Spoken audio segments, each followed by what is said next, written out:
So Charles, hello. Hey, what's up? Welcome to the show. Thank you for having me. So Charles and I went to comedy school together. We both had done comedy before, and then we went to hone our skills, Yes, right? because we are professionals. That's right. That's right. It's always tinkering, right? So, and then you decided to go into doing a webisode. Correct. It's a Chucked Up Life. Yes. Great title. So tell me, how did you make that transition and why from doing comedy into your own webisode? Well, I originally started back in college in theater and film. That's where I got my degree in. So I was already into the acting and the directing side of it.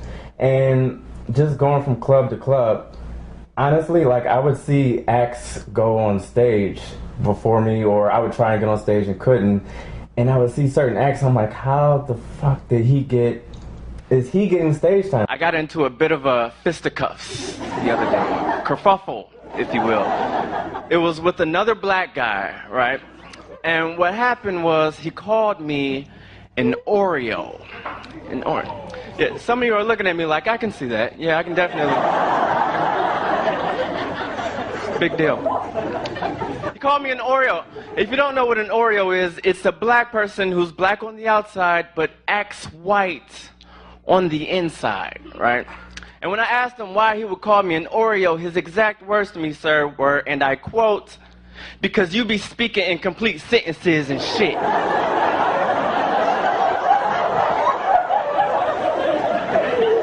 That's what he said.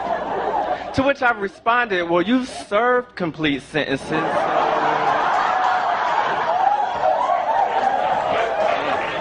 It's like, you know what, I still want to pursue stand-up, but I should also pursue things that could give me a credit that I can say, hey, and maybe get a fan base and people can see me, and then hopefully that'll allow me to do more stand-up. So it's all to try and get more stage time. Yeah. I guess in the end, but I see. So really it was a road for you to take, right, to get more into doing stand-up. Is that still the road you're it's looking still the for? road. I still love acting and directing, so even now I'm going more into short films and directing short films and writing short films because it's still a passion of mine. But I know that if I'm successful in that world, you can walk into pretty much any club and, you know, get stage time. So hopefully I can kill two birds with one stone with that. That sounds... Because you can't be a stand-up comic and then walk on to a, you know, director set and go, hey, put me in your film. And they're like, who the hell are you? What? Show me something. Right. So I figured I'd go the other route. So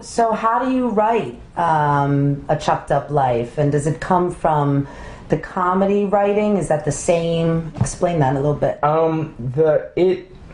It does, but it's a little different because with the comedy with stand-up, I'm always writing from my perspective, always. Even if I'm doing another character on stage, it's still from my perspective.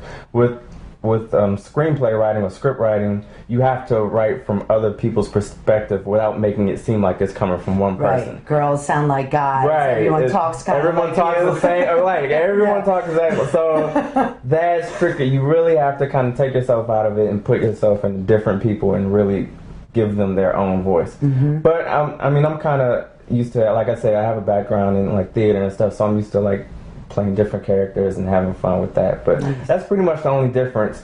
And just, you know, really telling the story. Everything's not set up punch. It's kind of, you can do things visually that you can't do on stage, you know, verbally. So it's just a different dynamic, I guess. You definitely get that. I mean, you know, it's not just because you're my buddy that, you know, from comedy that you're on the show. I mean, I saw it and I was like, wow, look at what this guy I is. appreciate it. I really appreciate that. Yeah, that's what we just wanted to make something we could look at and go, oh, this is cool. We make us laugh. I mean, nothing is greater than like editing it and me and Gary are just laughing our asses off. Right. Just us, just because we think it's funny. Yeah. So if we think it's funny, then that's good enough, and hopefully, obviously, other people think it's funny too. But absolutely, that was pretty much the goal, just make us laugh.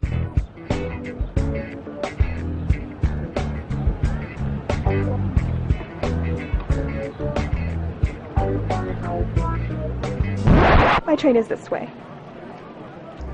You can be the next Tyler Perry. Can you say something like, I'm gonna bust a cap in your ass? You know how he does that line? Oh, look at me. I'm a nerdy black comic with my little ironic Western shirt and my little glasses. What's my swag gonna taste with the side of my nuts in your mouth? Here's some advice.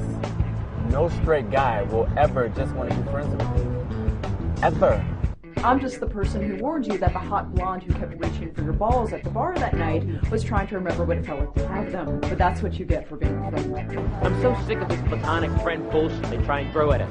We show them all the qualities they're looking for in a guy, right? And how do they reward us? By not having sex with us. Oh, yeah! Is this how you live your life? Sneaking around online looking for white women that'll let you lick their toes and play with their booty holes? The condom did fit, didn't it? Yeah, I mean, that's a pretty silly question to ask a black guy. You told her you have AIDS? What was I supposed to say? You could have told her the truth, that your name isn't Mandingo and you couldn't fit into the goddamn condom. Thank you so much. Thank you for having being me on the show. Thank you, and congratulations to all your success. This is amazing. Thank you. Thank you so much, and all the best to you, and we're going to be watching. Thank you. All right, man. Yes.